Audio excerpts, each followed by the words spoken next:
बहुत दुख की बात है, अफसोसजनक बात है और मेरे लिए तो पर्सनल लॉस है क्योंकि मेरे एक 35 साल से मेरे मित्र थे बाबा सिद्दीकी साहब, मेरे सीनियर थे और इस तरह से आज उनको मार दिया गया। ये बहुत ही अफसोसजनक बात है कि मुंबई जैसे शहर में, बांद्रा में, जहां पर दशहरा की दो रैली है, एक तरफ शिवाजी पार्क पे, एक तरफ आजाद मैदान में, पुलिस का बंदोबस्त है सब तरफ, उसके बीच में आके कुछ लोग मार के जाते हैं। तो ये क्या आप दिखाएंगे कि लोगों के दिल से भय निकल गया, लोग ये दिखाना चाहते हैं कि सरकार कुछ भी कर ले, कितनी पुलिस लगा दो, हम आके मार के जाएंगे। तो ये सरकार का कहीं ना कहीं हमको फेलियर नजर आ रहा है। अब बांद्रा जैसी जगह पे पहले सलमान खान के घर के ऊपर फायरिंग हुई, अब बाबा सिद्दीकी को बांद्रा में मारा। मैं भी बांद्रा में ही रहता हूँ, तीसरा हो सकता है हमारा भी नंबर लग जाए। एक जो सत्ता के अंदर आदमी है, जो सत्ता में था, 8 महीने पहले कांग्रेस छोड़ के अजीत दादा गठ को ज्वाइन कर लिया, उनका अगर सेफ्टी नहीं है तो वारिस पठान का क्या सेफ्टी है, एक आम नागरिक का क्या सेफ्टी है यहाँ पे।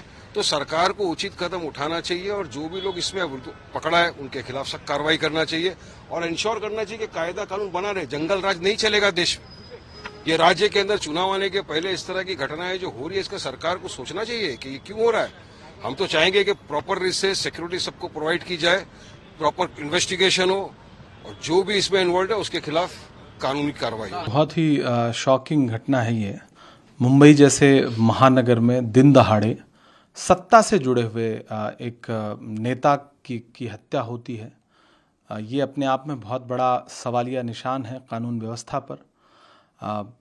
मेरा ख्याल है कि भाजपा शासित राज्य, खुद गृह मंत्री देवेंद्र फडणवीस जी और अजीत पवार जी के गुट के नेता दिन दहाड़े हत्या, मुझे लगता है कि अगर सत्ता से जुड़े हुए नेता और सरकार अपने नेताओं को सुरक्षित रख पाने में सक्षम नहीं है तो फिर मुंबई में सुरक्षित कौन है, महाराष्ट्र में सुरक्षित कौन है। और एक हाई प्रोफाइल नेता जिसके बॉलीवुड से कनेक्शंस हैं, जिसके राजनीति में इस समय मौजूदा सत्ता में कनेक्शंस शानदार हैं, जिसको सुरक्षा है, जिसका बेटा विधायक है, जो पूर्व विधायक है, मंत्री रह चुका है, वो व्यक्ति अगर दिन दहाड़े मार दिया जा रहा है तो मुझे लगता है कि कम से कम महाराष्ट्र में इस तरह का कल्चर नहीं है। महाराष्ट्र में राजनीति में इस तरह का कोई कल्चर नहीं है। ऐसे में कानून व्यवस्था पे बहुत बड़ा सवालिया निशान है। ये छोटी घटना नहीं है, बहुत बड़ी घटना है और मुझे लगता है कि ये इसी घटना के साथ महाराष्ट्र के चुनाव का आगाज भी सरकार करवा रही है। मतलब बहुत बड़ा सवालिया निशान है ये। मैं खुद बहुत हैरत में हूँ। बाबा सिद्दीकी साहब को व्यक्तिगत तौर पे मैं जानता रहा हूँ, उनके बेटे को व्यक्तिगत तौर पे जानता हूँ, इसलिए मैं ये कहूँगा कि एक व्यक्तिगत लॉस भी है मेरा। लेकिन अगर मुंबई जैसे शहर में इतना हाई प्रोफाइल व्यक्ति पुलिस सुरक्षा में सुरक्षित नहीं है तो फिर मुंबई का आम नागरिक, महाराष्ट्र का आम नागरिक कहाँ सुरक्षा है। ये भाजपा शासित राज्य की सरकार पर बहुत बड़ा सवालिया निशान है और मीडिया से मेरा अनुरोध है कि अगर ये जंगल राज नहीं है तो फिर जंगल राज क्या है। क्या सिर्फ भाजपा शासित गैर राज्य जो हैं, जहां भाजपा की सरकारें नहीं हैं, वहां की घटनाएं ही जंगल राज में आती हैं? क्या भाजपा शासित राज्यों की घटनाएं जंगल राज में नहीं आती? जिस तरह से गाड़ी पे ताबड़तोड़ फायरिंग की गई है और हॉस्पिटल पहुंचते पहुंचते जो हम लोगों के पास इनपुट हैं कि बॉडी ने रिएक्ट करना बंद कर दिया था, इतनी बड़ी घटना पे सरकार क्या कहेगी, क्या मानेगी? क्या कानून व्यवस्था पूरी तरह से फेल नहीं है?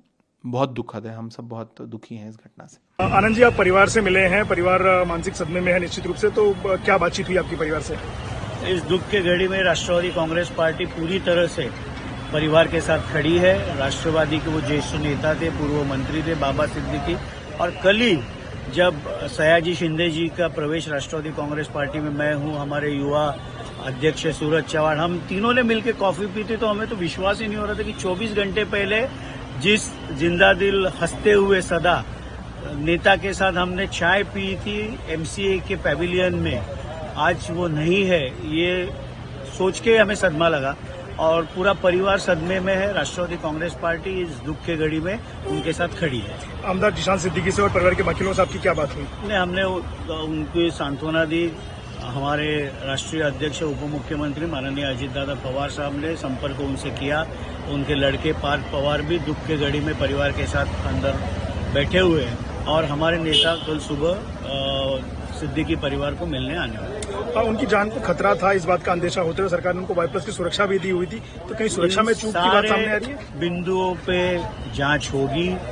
जो शूटर्स पकड़े गए वो उनके पीछे का मास्टरमाइंड। राज्य के उप मुख्यमंत्री गृह मंत्री देवेंद्र फडणवीस जी स्वयं हॉस्पिटल में आए थे।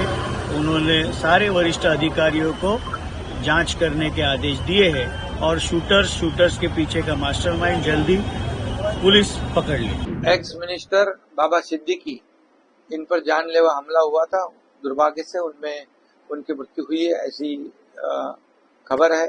और ये बहुत ही दुर्भाग्यपूर्ण घटना है, दुखद घटना है। और इसमें 2 आरोपी अरेस्ट है, ऐसा पुलिस कमिश्नर भंसालकर जी ने मुझे कहा है, और एक आरोपी फरार है। ये दोनों एक हरियाणा और उत्तर प्रदेश का है।